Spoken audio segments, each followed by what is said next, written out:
and Fall of the Third Reich, a history of Nazi Germany, man.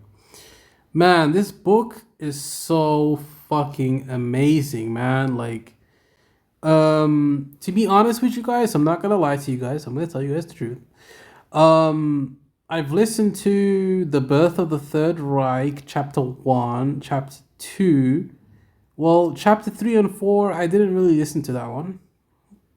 And then book two, Triumph and Consolidation. I listened to a bit of The Road to Power, but I completely listened to chapter 8 and 9 fully, 100%. I listened to chapter 8 and 9 fully, 100%. And now I'm on chapter 10. I'm going to listen to all of the rest. But so far, what have I accomplished by listening to this book? Well, the book is very entertaining at times, but it can be very boring and drone on and on. You know, there are going to be times where you think, oh, I'm not going to be interested in listening to this because of the tone. You know, there's a time and place for everything. So you're definitely going to enjoy it when you're in the mood for it. But at times it's boring and at times it's exciting. But, you know, nothing is always going to be fun and exciting, man. It's just not the way the world works. But let's break down the book. So the book is talking about how Adolf Hitler, he came to power. It kind of breaks down every single aspect of his life. It breaks Actually, no, I did listen to the first part. It talks about how he came from humble beginnings. His dad used to beat him all the time, and that kind of made him like gain a very different, harsh outlook on life.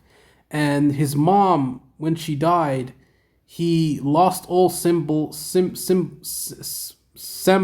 of any type of connection with other people. He lost his ability to reason, and he lost his ability to empathize with other people. His heart turned to stone, just like how Joseph Stalin, when his wife died, his heart turned to stone. And with Hitler, when his mom died, his heart turned to stone.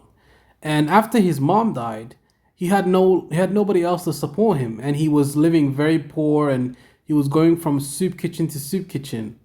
And he was a very poor man. Like, he had no money. He was living as an artist, selling water paintings to people, so that he can just get enough money to eat. And he was moving from apartment to apartment, and he tried to get into the Austrian School of Arts, but he failed to get in. He just wasn't good at making human. He couldn't draw humans, but he could draw like some good buildings. Like, he was actually a pretty good artist, all things considered, but he just wasn't good at drawing human figures. So that's why they denied him. And then they told him to apply for the School of Architecture. But the thing is, he didn't finish the prerequisites to get in, so he would have to complete some type of other program, and he kind of gave up on that. You know, he was thinking about it, but then he gave up.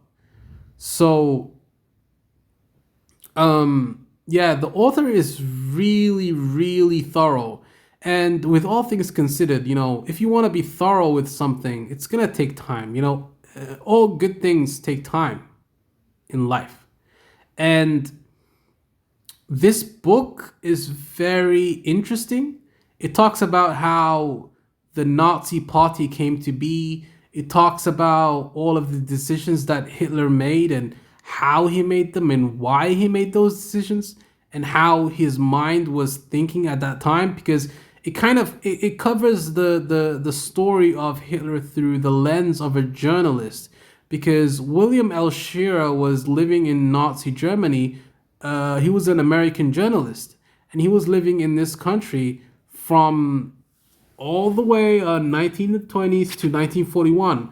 When the Nazis declared war on America, he left to go back to America because he was an American journalist.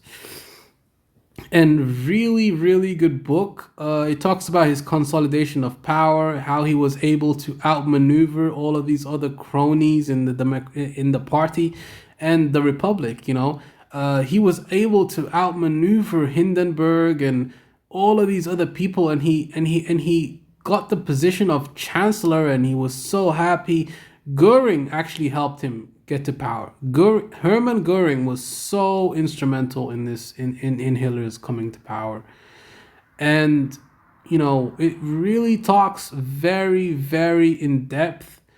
The book is excellent in my opinion. Very good. I enjoyed it. It's a beautiful book. But there are many things that you can see that it's a beautiful book, but it's actually also a very sad book because it talks about how Hitler is just ruthless in his way to coming to power, killing thousands and thousands of people. It's really grim, but also very interesting. And I'm fascinated by this book. But the main chapters that I'm really fascinated by is Anschluss, the rape of Austria, the road to Munich, Czechoslovakia ceases to exist when the 1938 agreement with America, with the United Kingdom. He talks about that. It talks about how Neville Chamberlain had no backbone. The turn of Poland, I think that's the Nazi-Soviet pact. After Czechoslovakia, Hitler turned his sights to Poland. And then after the Nazi-Soviet, the reason the Nazi, and then he talks about the Nazi-Soviet pact, the Molotov-Ribbentrop pact.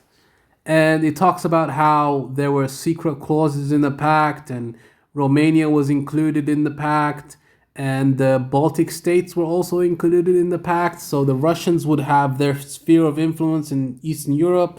It talks about all of the disadvantages, the advantages, why the Nazi-Soviet pact came to be and the reason for it. The reason for it, in my opinion and my conclusion, is that Hitler wanted to have more time so that he would be able to consolidate more power and he would be ready to fight against the Soviet Union because he didn't want to fight a two-front war that early on. He wanted to take care of the Western allies first and then turn his attention to Russia. So the reason for the Nazi-Soviet pact was because Hitler needed more time and he needed to get rid of the Western allies because he didn't want to fight a two-front war with Russia and France and Britain against him.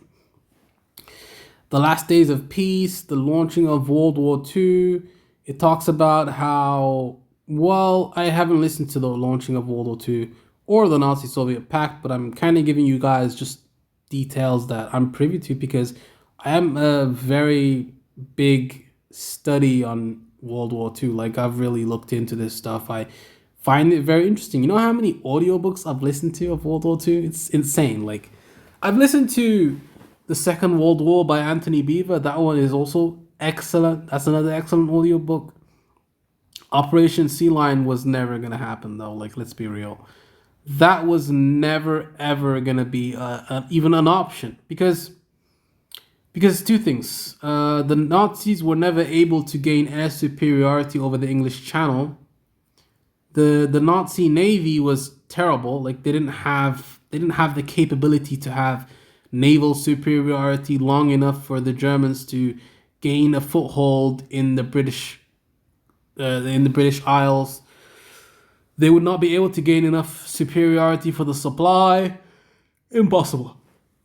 Then it also talks about Operation Barbarossa in depth for 3 hours, which is another very good detail. A turn of the tide, the turn of the United States joining the war, Stalingrad and El Alamein. El Alamein is in Egypt and Stalingrad is in Russia, southern Russia. It talks about Operation Fall Blau, Case Blue. Beginning of the end, the new order, the fall of Mussolini. It probably talks about how Scorzani was trying to rescue Mussolini. That's also another thing. The attempt to kill Hitler. It talks about all of the inconsistencies and the problems with that.